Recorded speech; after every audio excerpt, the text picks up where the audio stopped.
What's up, Acolytes, and welcome to Chapter 3 of our Platinum Dead Space walkthrough. Real quick, make sure to subscribe to the channel if you've been enjoying these videos, as well as liking and commenting down below what the hardest part of Chapter 3 was for you. At the beginning of Chapter 3, you are in zero gravity, and I would advise moving all around the hangar bay, breaking open the boxes, and collecting all the items you can find. There is also a new rig to pick up once you get outside the hangar, but be careful as there is a nightcrawler and a tentacle baby guarding it. After you're done in the area, you'll need to make your way through the hangar door outside, picking off a couple tentacle babies, and then fly down the hatch in order to access the engineering deck, and also so you can breathe again. Okay, let me look at my handy dandy notebook. Props to anybody that got that reference. And if you did get that reference, comment down below exactly how old you think I really am. Make sure to grab the text log on your way to engineering, and then the audio log once you get there. Diagnostic report, sure. Seeing you in the control room. Any news on the engines? Yeah, but it makes no sense. They're out of fuel. The centrifuge is offline. We're tethered to a 4 trillion ton payload.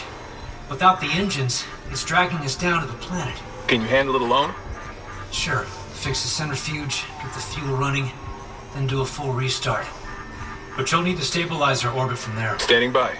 Fast as you can, Isaac. So our mission for Chapter 3 becomes pretty clear. We have to refuel the engines, activate the centrifuge, and then restart the engines. We are going to start our travels heading into the machine shop, where we will collect the Ripper gun. Check that off. Found the Ripper. Make sure you go to the back of the area and into the calibration room so that you can continue the Nicole side quest. Now head back and go into the fuel control station, where you will have to fight a necromorph before activating the first fuel station.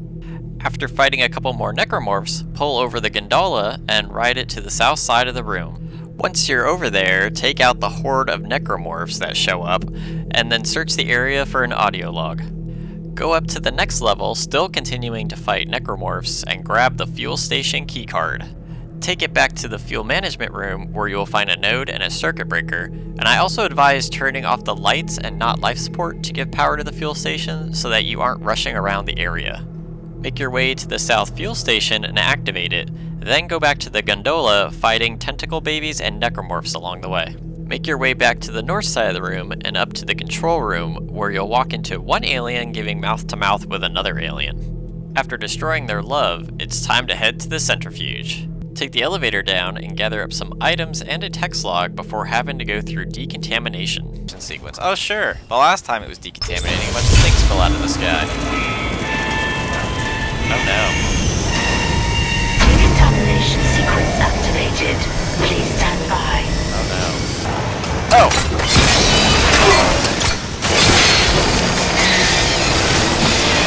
Die, baby, die! I know the phrase is burn, baby, burn, but I don't have the flamethrower yet. Well, that's not good. If you ever want to kick a baby, that's about as close you're gonna get. Spitter.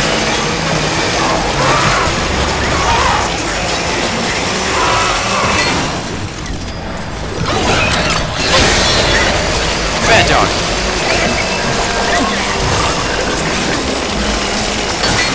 Well, after that fun, you're free to leave and find the medium medpack schematic in the next room. Head out from there and go towards the centrifuge control north to find a node before heading to centrifuge control south, where you'll find a text log along the way. Enter the centrifuge and fly around killing enemies before using stasis and kinesis to attach the clutch generator modules to the centrifuge. Once connected, restart the centrifuge, which will suck all the air out of the room. Then you'll need to sprint past the centrifuge arm quickly, or else this happens. Oh, I'm dead! When you get past it successfully, you'll be able to exit the centrifuge, where you'll meet a giant arm or tongue? I don't know. Comment down below which you think it is. You'll have to shoot the orange glowing sack a dozen or so times in order to get free. Backtrack all the way to the control room where you're told you can now access the engine room, but I would also advise taking a look at the store as there are at least 3 upgrades you can now purchase for your weapons, which is important for getting the trophy for upgrading all your weapons and armor. Now head toward the engine room where you will need to use stasis to fly past one of the fans in order to access the circuit breaker to open the airlocks. Fly over to the now open airlock and go through it to find a weird growth growing on the ship that you'll need to destroy the orange glowing sack of in order to continue through. Ooh, flamethrower, hello.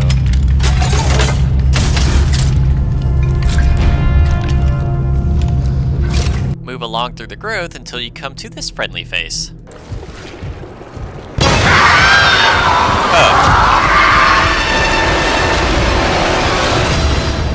Shoot the orange glowy thing above his head and waste him if you see fit before finding an audio log in a node and then moving on down the room. Shoot the glowy thing and then pick up the Ripper Blade schematic while watching this dude die. Oh, crap. Wait. Ooh, I got a freeze achievement. Oh crap, I didn't mean to do that.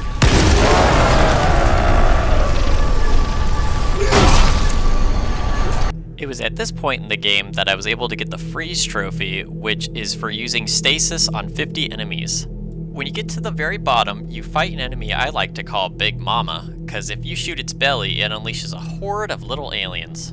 You then need to use stasis on these doors in order to move in towards the engine room. Stasis, there we go.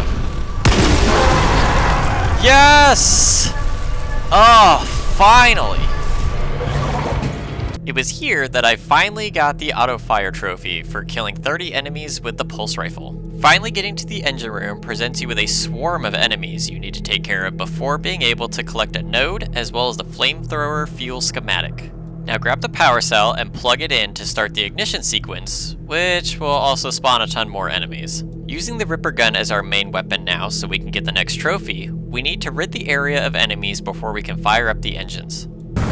Okay, well I feel like I might have just got burned to death, but luckily it did not. With the engines firing, the ship can now fly, except we learn it's taking us through a debris field and our cannons are offline.